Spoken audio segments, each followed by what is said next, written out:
Assalamu alaikum everyone. Hope you all are doing well and I am Vania Khan. Here I am with a new topic of class 9's biology's chapter number 3. So our topic is structure of virus. Virus is non-cellular obligate endoparasite. अब ये obligate endoparasite क्या word है? Live inside host cell मतलब वो organism जो अपने host cell के अंदर रहते हों और फूड भी अपने होस्ट सेल में रहकर ही हासिल करते हो, ठीक है। It does not have a cellular organisation, इसमें कोई सेल्यूलर ऑर्गेनाइजेशन की नहीं होती, but do have a nuclear material लाजमी पाया जाता है, इधर डीएनए और आरएनए भी होता है। It is protein code called capsid.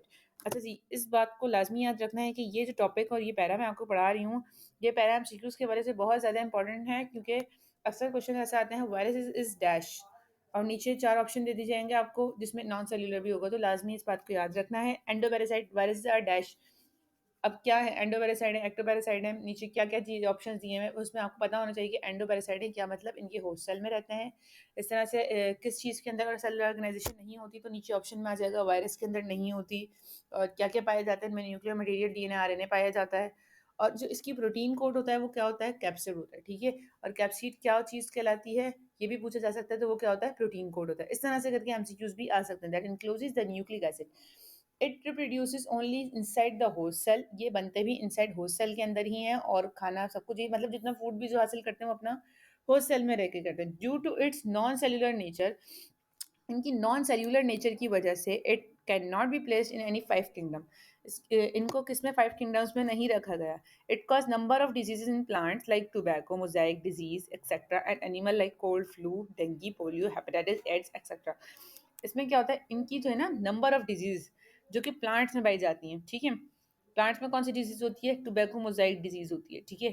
और अगर एनिमल की बात की जाए तो इसमें कोल्ड हो गया, फ्लू हो गया, डेंगी हो गया, पोलियो हो गया, हेपेटाइटिस हो गया, एड्स हो गया, ये तमाम किस्म की बीमारियां पाई जाती हैं। तो वायरसेस जो है वो क्या होता है, एयर के अंदर शामिल होकर हमारे जो, अगर ह्यूमंस की बात की जाए तो ह्यूमंस में भी ये बीमारियां होती हैं। तो वो क्या होता है कि एयर के अंदर होता है वायरस, एंड देन वो जब हम इनहेल करते हैं एयर को या ऑक्सीजन को, तो वो इस तरह से हमारी बॉडी के अंदर चला जाता है और जो हमारे ऑर्गन जो उनको डैमेज कर देता है और हमें इस तरह से डेंगू हो जाता है। लेकिन लास्ट टाइम हम लोगों ने किया था जब चैप्टर 2 हम पढ़ रहे थे, तो उसमें हमने मलेरिया के बारे में पढ़ा था कि मलेरिया हमारे ब्लड के अंदर किस तरह आया। इस तरह से बिल्कुल ये स्ट्रक्चर ऑफ वायरस हमने कवर कर लिया। आगे बढ़ते हैं। Prions and viroids also known cellular particles can not be placed in 5 kingdom classification system.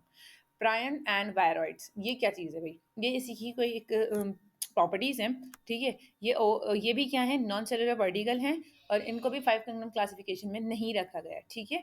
आगे डिस्कस करते हैं बिनोमियल नोमेनक्लेचर। अब बायनोमियल नोमेनक्लेचर मतलब देखो, जो वर्ड है ना ये bi, so as we know that bi means क्या होता है, बाय मीन्स होता है टू। बाय मीन्स क्या होता है, टू, ठीक है।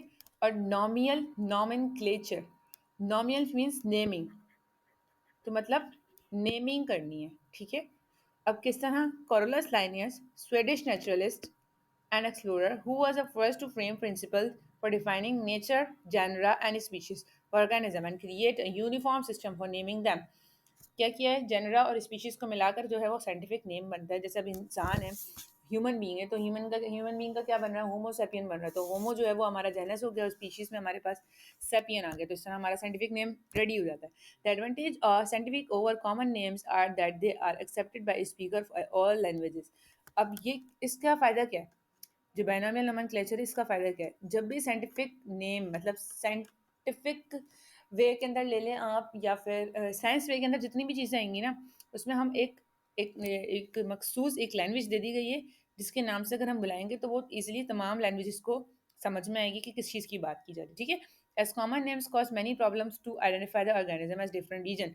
अब जो कॉमन नेम होते हैं ना, जैसे कि हमारे पास ह्यूमन बींग है और इस तरह से टोड्स की बात की जाए और फ्रॉग्स की बात की जाए, तो ये अलग अलग इनको डिफ्रेंशिएट करने के लिए क्या किया है, नाम दिए गए हैं। Common names of onion in Urdu is प्याज।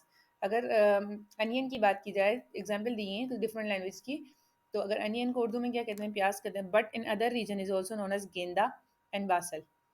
और अगर दूसरी लैंग्वेजेस की बात की जाए तो वहाँ पर गेंदा और बासल भी कहा जाता है प्याज को। But in scientific language it is known as allium cepa. और अगर साइंटिफिक लैंग्वेज की बात की जाए तो इसे क्या कहा जाता है, एलियम कैपा, ठीक है। आगे बढ़ते हैं। This avoids the confusion that often arises from the use of a common name designate different things in different places or from the existence of several common names of a single species. इन binomial nomenclature की वजह से जो confusion हो रही थी ना, उन कन्फ्यूजन से इंसान बच जाता है, और ये जब साइंटिफिक वे के अंदर बात की जा रही थी तो साइंटिफिक नेम ही यूज़ करते हैं। ठीक है।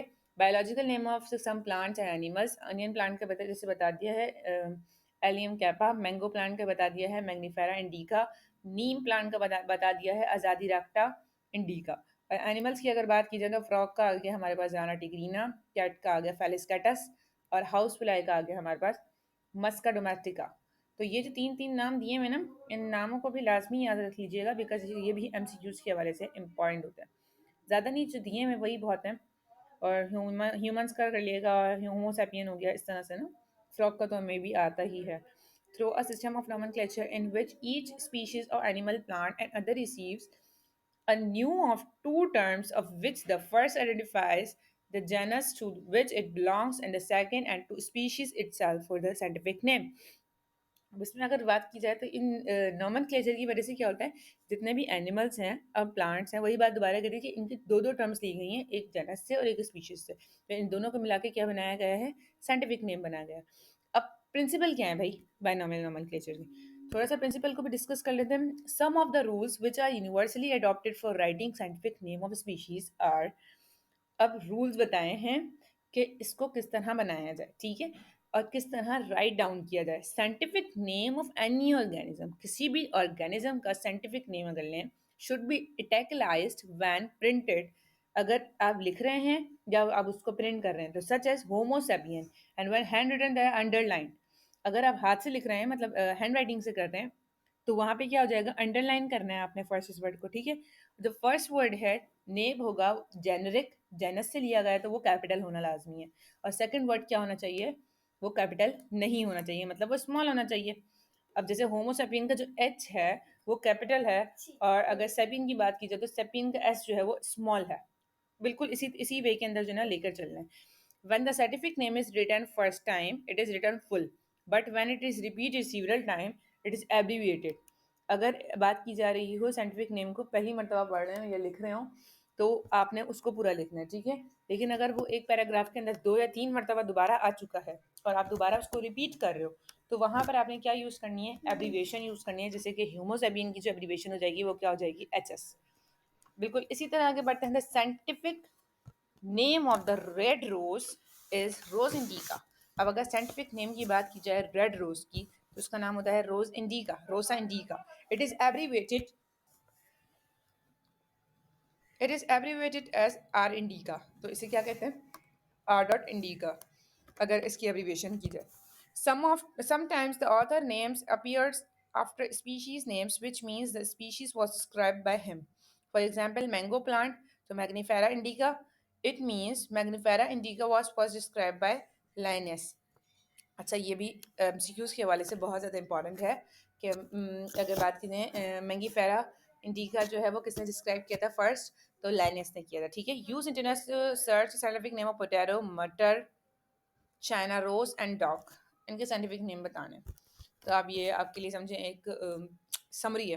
के लिए इतना ही। इंशाल्लाह ताला in the next lecture we will learn conservation of biodiversity.